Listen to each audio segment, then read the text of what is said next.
Me a ghost story that sounds completely unbelievable but is entirely. I have two big ones that have personally happened to me. One of them is super scary. The other one is nice, and I'm going to tell you the nice one first. Okay, so to preface this, spooky things have always happened to my stepmom, and 99% of the unexplainable things that have happened to me have also been in her presence. She's just one of those, like, magnets for this type of thing.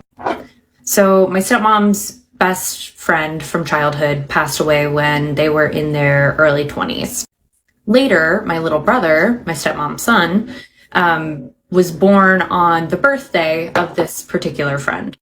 And my brother was born with like 4 concurrent congenital heart conditions. So his whole early life, first couple of years of life, he was in and out of the hospital, having heart surgery, cath labs, all that kind of stuff. On Valentine's Day one year, my father got my stepmom just like this crappy stuffed heart from like a gas station. And when you pressed on the heart's hand, it would play this song. And the song was like, do do do do do, do do do do do do do do do do, if you know it. And they started having this thing happen where pretty much every year on my brother's birthday, also the friend's birthday, or Christmas, or anytime my brother was going to have kind of a big procedure done in the hospital, this heart would go off by itself. And it like didn't need to have batteries. Like just randomly you would hear the do do do do do when something big was going on, particularly around my brother, birthday twins. So I knew about the heart. I knew that this would happen sometimes. Spooky, but nice, right? Because it's assumed to be the best friend. Who wouldn't love that? That's nice. One day, me and my stepmom are home alone and we're just sitting downstairs, sort of folding laundry or something, just talking. And she's telling me about this dream she had about her best friend one night. And there were a lot of unanswered questions kind of around this particular friend's death. And, my stepmom was really missing her one night. My father has night terrors, so he'll often kind of like go sleep on the couch if he's having a bad night so he doesn't disturb my stepmom, and he'll always close the bedroom door behind him. In this particular dream, my stepmom dreamt that the door was closed, my father wasn't there, and her friend comes in the door, kind of like gets into bed with her, and they just talk.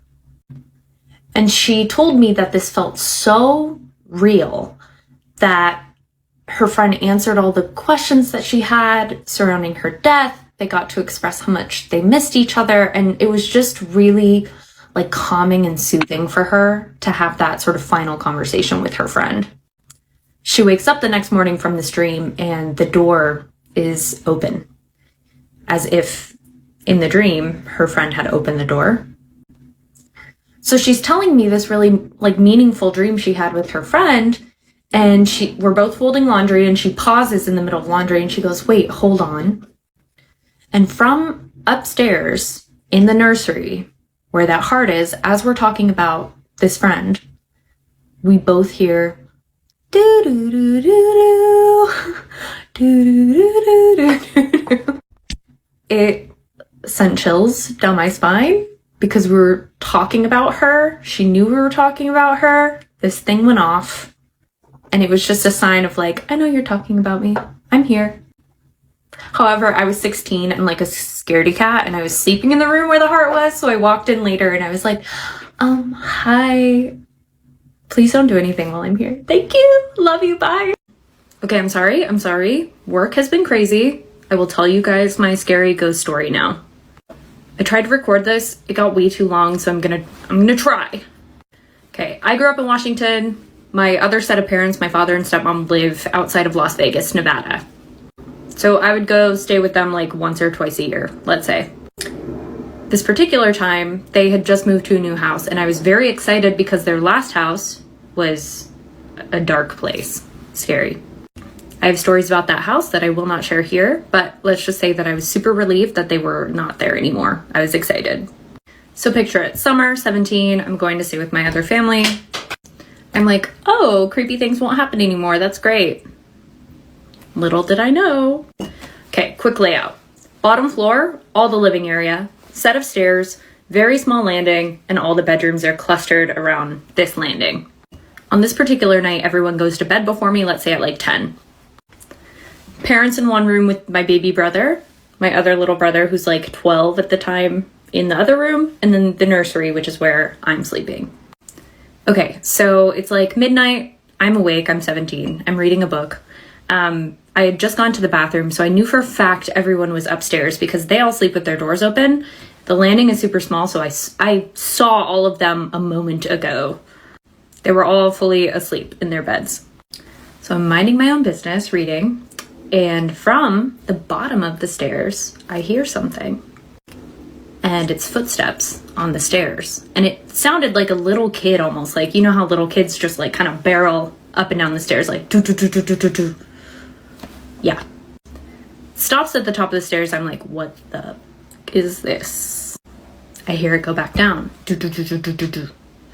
This continues to happen. I hear it multiple times. Do do do do do do do do do do do do do. My grandma was very spooky and kooky, and she always told me if anything paranormal happened to ignore it, because if you pay attention, you'll like feed into the energy and it will get more aggressive and stronger or something. So this is in my head and I'm like, I'm ignoring this. Nothing's happening. Everything's fine. And again, stuff had happened at their last house and I was just like, not again. So I'm ignoring it because it's gonna stop, right? At this point, I have like a headphone in, volume very low, pretending I'm not listening to the running up and down the stairs. I hear it come back up. Do, do, do, do, do, do, do. It stops. Stops for a few minutes. I'm like, okay, maybe it's done. Let's say 5 minutes passed after this thing had stopped at the top of the stairs. Again, the landing is small, so let's say hypothetically, wherever this thing stopped is like 3 feet from my closed door. After a few minutes, I'm sure everything is all good. I kind of relax and I'm still reading my book. And then suddenly, it was like a full-grown man, like a 6 foot tall man, took both of his fists and slammed it way harder than that. Slammed it against the door of the room I was sleeping in. The door shook. I jump up. If there's fight and flight, there's also freeze. And I fucking froze. I was so scared. But again, my grandma's wisdom, I'm like, I have to ignore it. Nothing happened. 2 minutes later, again, harder. And the vibe was genuinely like, don't ignore me. That was like the vibe I got from the second slam. A couple minutes go by, I haven't moved. But I'm like, what do? I decide to take action. I take my blanket, wrap it around my body for protection. Flip on my bedroom light. I swing open the door to meet my fate. The landing is empty. Everyone is sleeping, obviously. I flip on the hallway light, flip off my light. Flip on my brother's light, flip off the hallway light. Close his door, shake him half awake, and I'm like, scoot over, I'm sleeping in here. I'm 17, he's 12. We haven't shared a bed in several years, but that's how scared I was.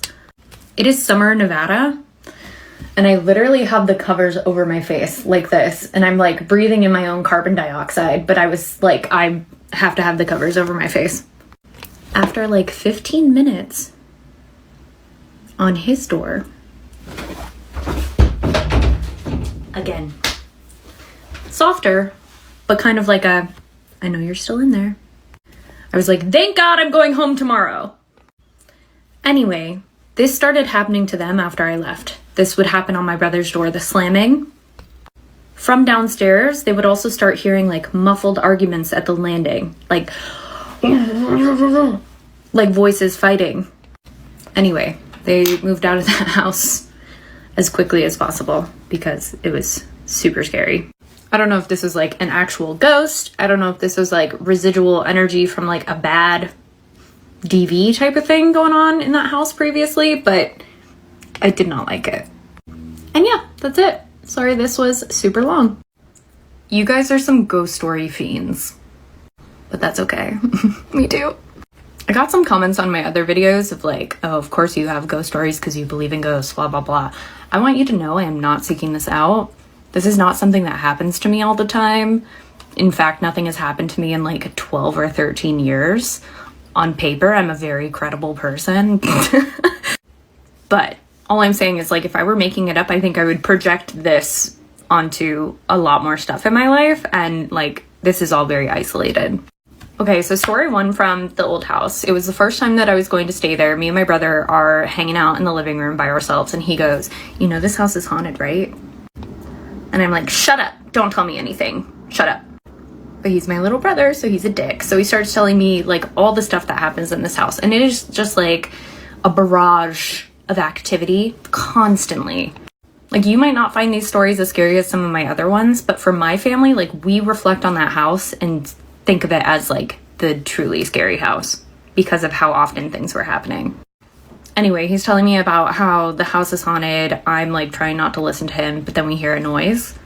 And my father's house is decked out in like Raiders stuff at this time. He's a California boy, OG Raiders fan, not just because they're in Vegas now, but like there's like a Raiders tin above the front door that's like one of those tins you'd see in a bar that's decorative. It's like a football helmet and the Raiders logo, and it starts just like vibrating on the wall like da da da da da da da da.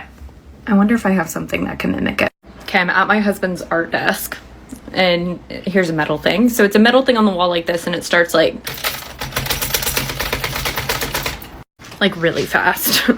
And it goes on for like a minute or two, so it's not just like a big truck going by or something, you know, which is what my explanation would be.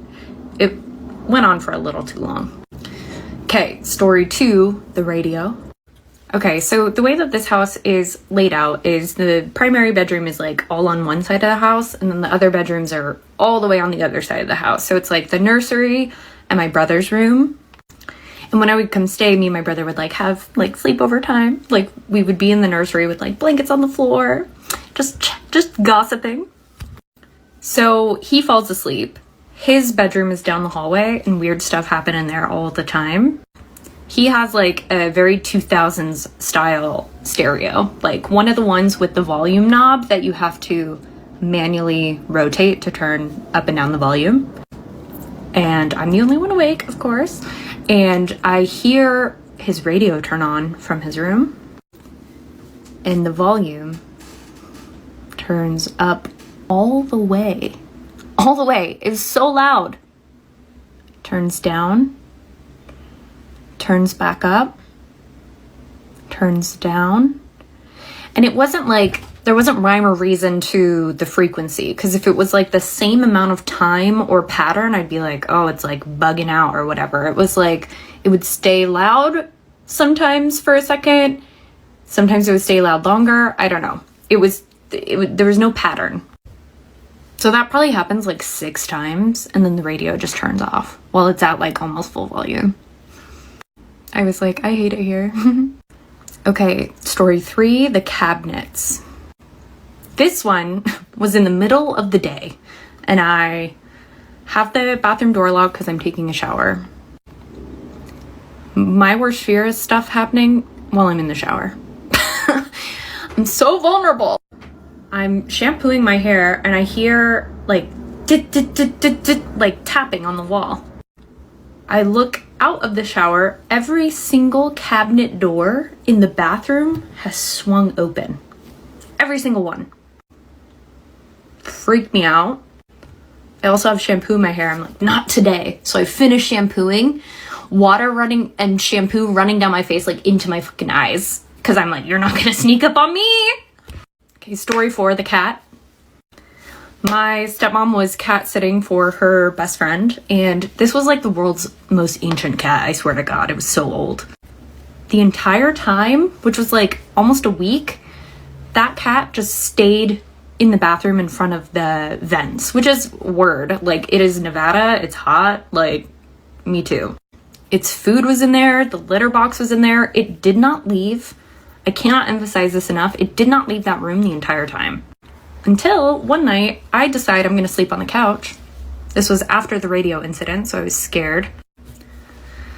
So I was watching TV because I was scared, and turn it off, decide I'm like gonna go to sleep now.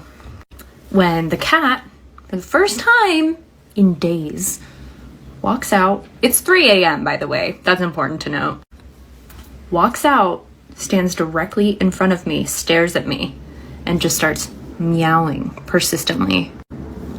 Like yowls as well, like meow, meow. I was like, what? Stop. So I was hoping the cat just decided randomly it wanted to like be pet or something. So I go to like pet it, hoping that's what it wants, and it shirks away from me. And just after it shirks away, it looks above my head and it's following something like that. And I'm like, no, covers over my head, waiting. And then the cat just walks back into the bathroom, doesn't leave again for the entire rest of the time my stepmom's cat sitting. All right, the final story I will tell about that house is secondhand. So my brother would wake up sometimes and he would see a man in a hat, like standing at the end of the bed. Super scary. I've never seen anything. I hope to God I never do. But one night he wakes up, nothing's there, but he can feel his blanket, like, hold on. I'll do this with my keffiyeh. He feels his blanket like being pulled off of him like this. And so he panics and he like grabs it back up to him, right? And just after he does that, something pulls it all the way off. It flies off the bed, hits the wall, like flies all the way off of him. And I'm pretty sure he like went and woke up my parents and like slept in there or something. It was scary. I've spoken to 3 different people who have lived on that same road who also had really scary things happen in their house. So like something's up over there. If you live on Tiger Lily Way in Henderson, Nevada, something is wrong. My stepmom is also like really in tune at the time with like whatever is going on with her. And she would like see things, particularly in the archway of between like the living room and kitchen. There's like a little archway, and she would see things like pass between it all the time. She would see the man in the hat like in the hallway, crossing by the archway, like all kinds of stuff. That's kind of when she decided to like shut down her brain to those types of things. And now nothing has happened. In the house that they've been in for over 10 years, nothing's wrong, which is great. Anyway, those are all the ones that are more or less like firsthand for me. You know, I've heard other things from other people in my family, but we'll leave it at that.